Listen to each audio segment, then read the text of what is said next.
اور ایک بات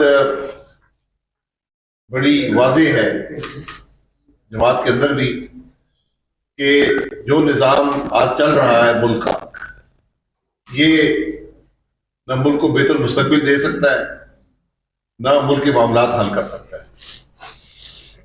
آج جو سیاست کی کیفیت ہے،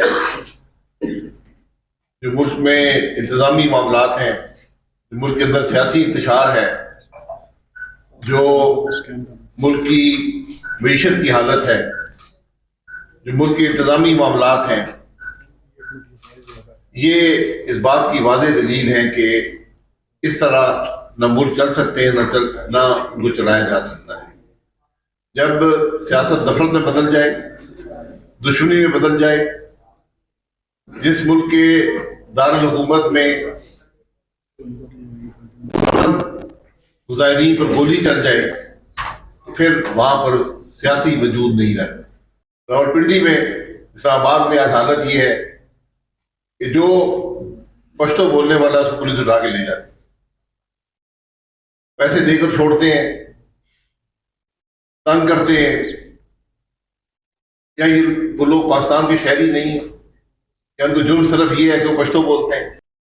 آج ہمارے دو صوبوں میں، خیبر پختونخوا میں، بلوچستان میں، لوگ کیا بات کر رہے ہیں؟ لوگ یہ کہتے ہیں کہ ہمیں عزت چاہیے، ہمیں ہمارا حق چاہیے، ہمیں اپنے رائے کا احترام چاہیے، ہم اس ملک کے شہری ہیں، کہ ہم یہ بات سن بھی نہیں سکتے۔